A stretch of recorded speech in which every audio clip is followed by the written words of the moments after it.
I am 72 years old, and I am here to dismantle the blueprint you've been using to build your life. Look at me. I am the person society told you to become, but I am also the person who realized it was all a beautifully packaged lie. Your teachers, your bosses, and even the media have been feeding you a dangerous myth that if you just grind hard enough now, you can buy your real life later in your 60s. I fell for it. I lived by that script for over 40 years, nodding along to every promise of future happiness. I thought I was being responsible, strategic, and disciplined. But then reality didn't just knock on my door, it kicked it down and left me gasping for air. I realized that retirement is often a consolation prize for a life you were too busy to actually live. I'm speaking to you today because I've seen the end of the road you're currently walking on, and I need to tell you that the bridge is out. You are being told to trade your most vibrant years for a promise that might never be kept, or worse, for a version of yourself that will be too tired to enjoy it. I'm not here to offer you gentle advice. I'm here to scream a warning before you waste another decade chasing a ghost. Stop listening to people who are just as lost as you are, hiding behind titles and bank accounts. The truth is much colder, and if you don't face it now, you'll be the one sitting in my chair 30 years from now, full of what-ifs. By the time I hit 60, I was the walking definition of the American dream. As a lead architect, I had quite literally shaped the skyline of this city.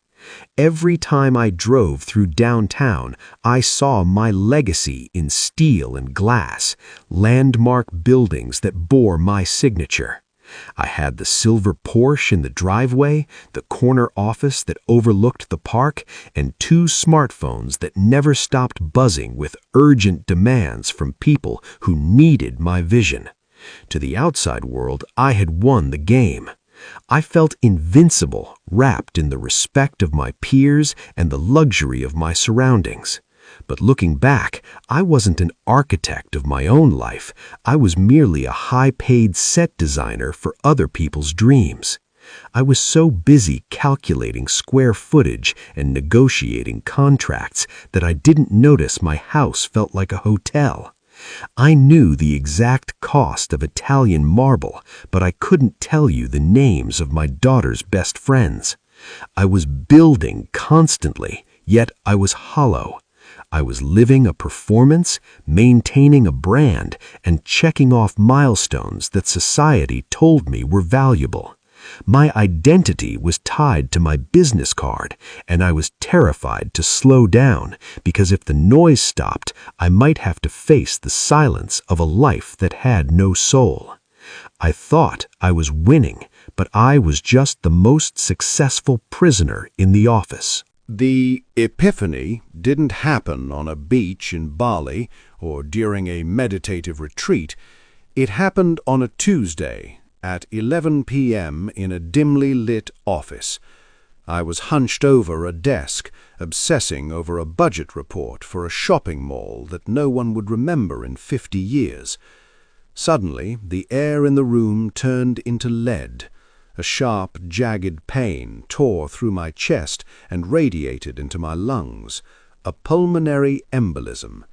I remember the terrifying realization that I couldn't draw a full breath. I tumbled from my leather chair, hitting the floor with a dull thud. As I lay there, my cheek pressed against the cold, sterile office tile, a single devastating thought flickered through my mind. Is this it? Is this the grand finale? My last sight wasn't the faces of my children or a beautiful sunset. It was the flickering fluorescent light and a spreadsheet full of numbers. I realized with a surge of horror that if I died right there, my final act on earth would have been a contribution to a corporate bottom line.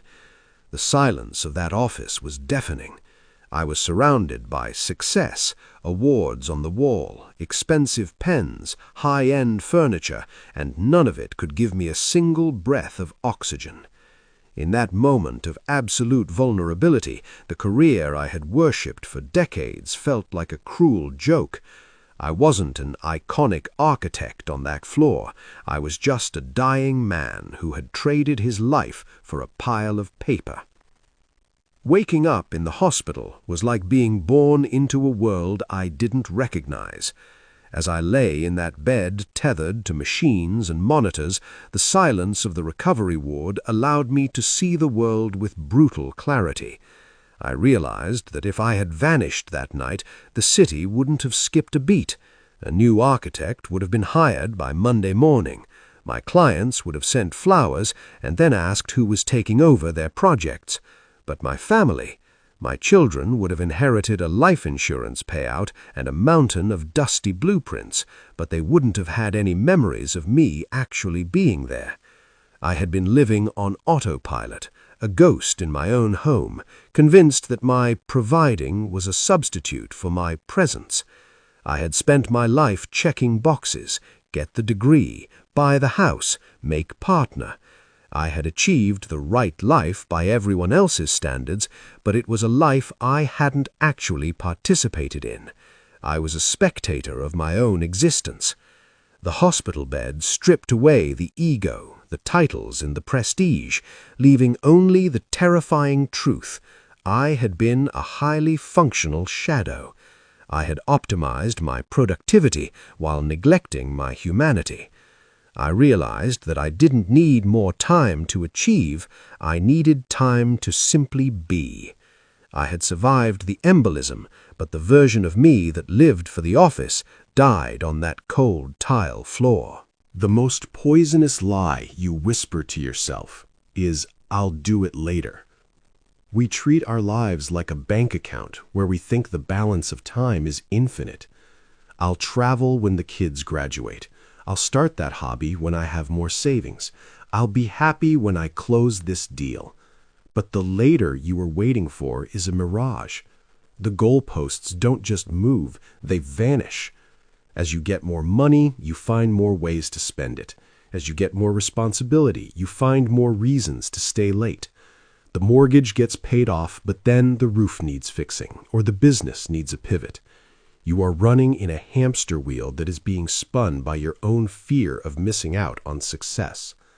I've seen so many people reach the finish line of their careers only to find that the prize isn't joy, it's exhaustion and a loss of identity.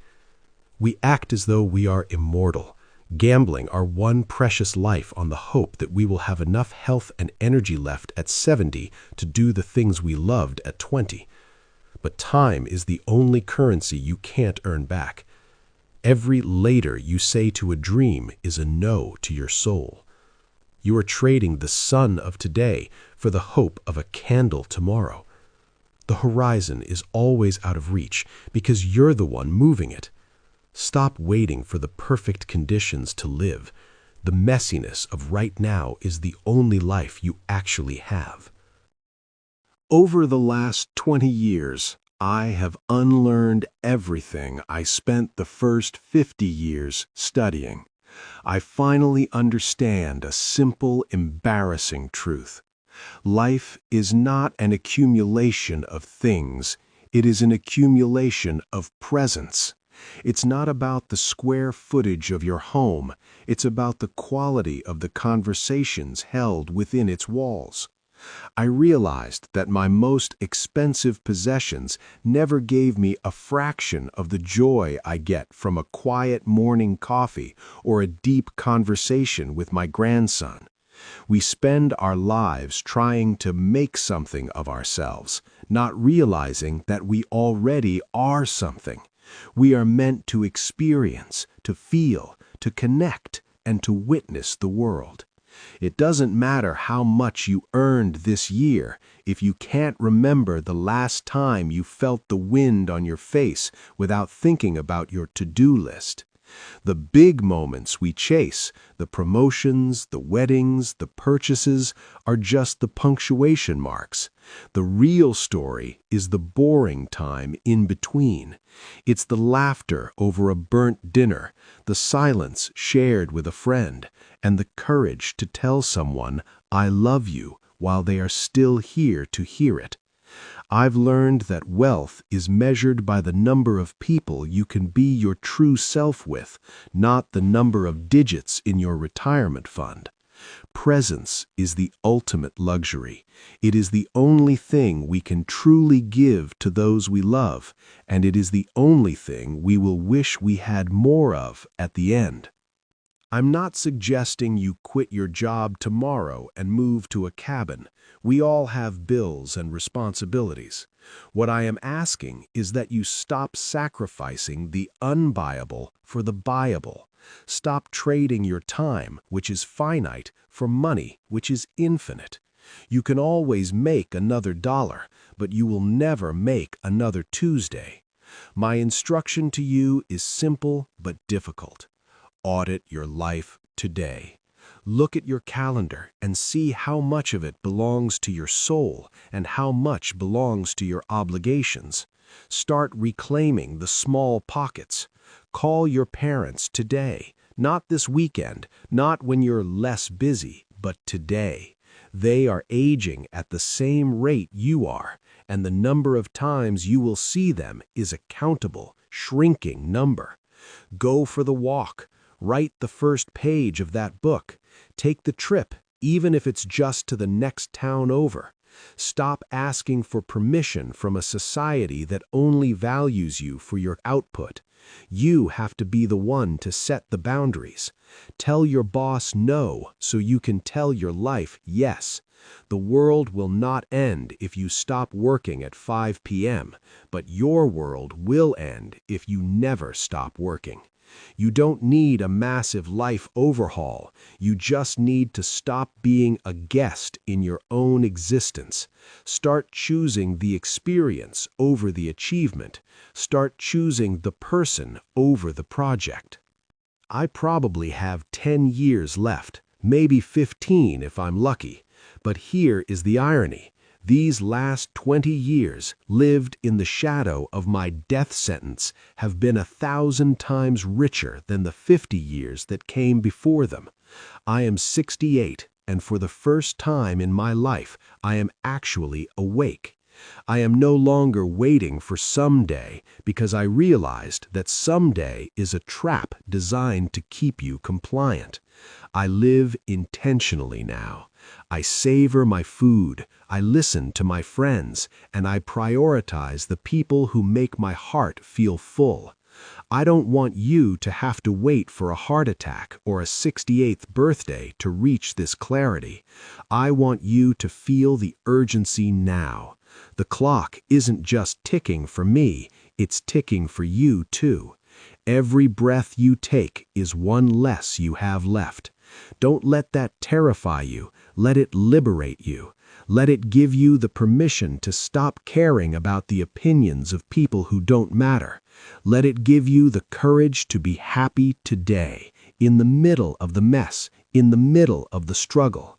My 60-year mistake was thinking I had forever. Your opportunity is to realize you don't.